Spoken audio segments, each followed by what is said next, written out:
Introducing the all-new Momento Titan watch, Oracle GMT, an absolute eye-catcher that's set to shake up the affordable GMT scene. It carries a design flair that's undeniably distinct. And although I'm picking up a futuristic Tron vibe from this watch, in reality, the Oracle GMT draws inspiration from something far older. The Oracle Bone Script is a mysterious writing system that dates back to over 3,000 years ago.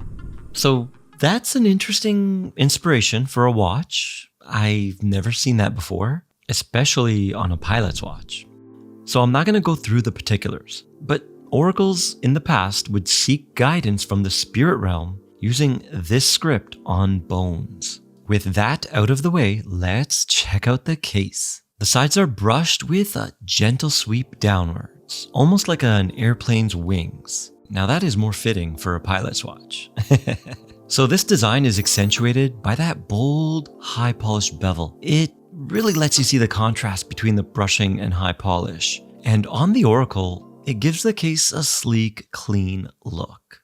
So I like the case, but I gotta say the finishing, it isn't the greatest. There are some minor imperfections that creep into the polished bevel, but that is only under macro, and it doesn't take away the experience with the naked eye. Okay, so what are the dimensions of this case? Well, I got 40 millimeters in diameter and a secret measurement of 30.5. I also got a thickness of 12.6. But take note, the crystal sticks out just a hair. And we got no drilled lugs and a lug to lug of 47.9. Okay, so this one wears true to size in my opinion, and I love how it sits relatively flat on my wrist. Of course, I would have preferred a thinner watch, but for this movement and this water resistance, they did a good job. Oh, and I don't think I mentioned the water resistance, but this watch has an impressive 200 meters, and I think it's overkill for a GMT watch. I would have been perfectly fine with 100 meters and a thinner profile. Okay, so moving on, the crystal is flat and it's a sapphire with anti-reflective coating on the underside. The clarity is fantastic and it gives us a great view of that impressive CNC machined guilloche sector dial. And I love the play of light with that intricate pattern. The inner sector shifts from a smoky fume effect, and with different lighting or a different angle, it looks more like a radiant sunburst gray. So well done, you got a hypnotic dynamic pattern. That's probably my standout feature for the Oracle. Now, the hour markers are pretty unique. It's one continuous circle with dashes for the hour markers.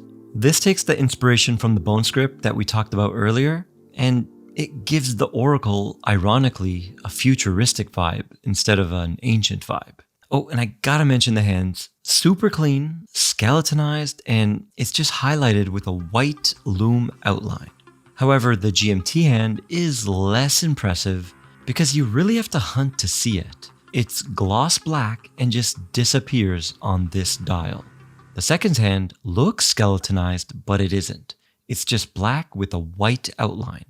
Now, being a GMT watch, of course, we got a date window. This one's at 3 o'clock and it's got a high polished framed window. The MT&W logo is printed in white under the 12 o'clock. Okay, let's shift our focus to that bezel. Made from scratch resistant sapphire, it features a 24-hour GMT scale. And there's an inner high polished ring that adds just the right amount of visual pop. But how does it feel and sound?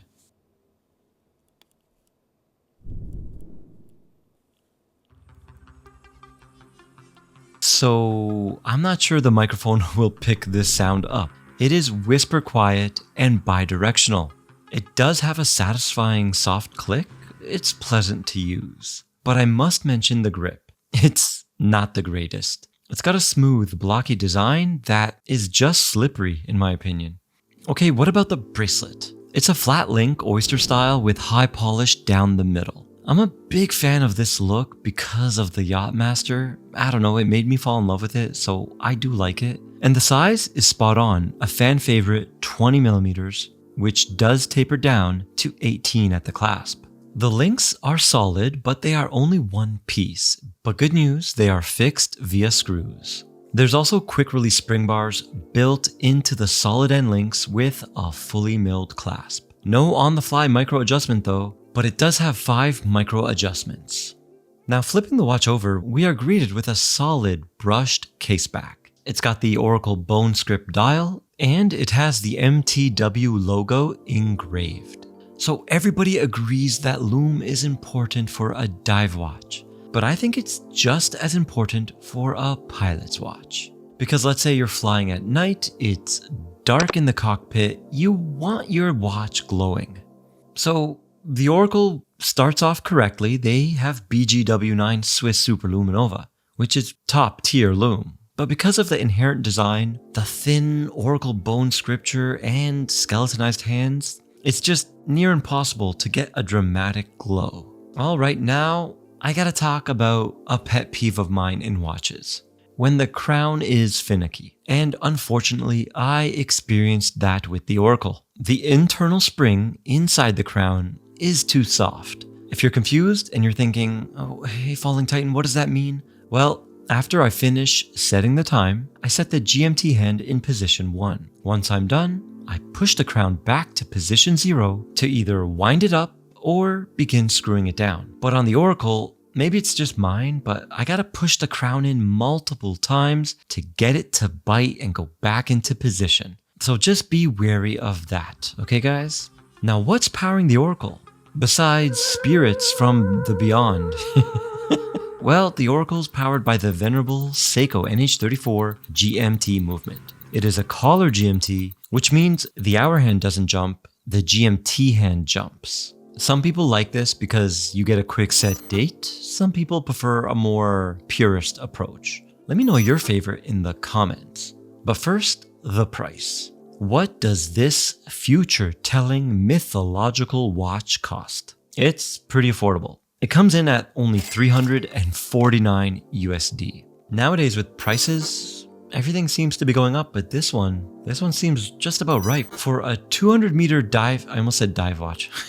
For a 200 meter sapphire crystal, sapphire bezel GMT, yeah, I think that's about right, but I want to hear what you guys think. And while you're down there in the comments, can you do me a favor? Hit that like button, it really helps out the channel, I appreciate it. And I'll see you in the next one.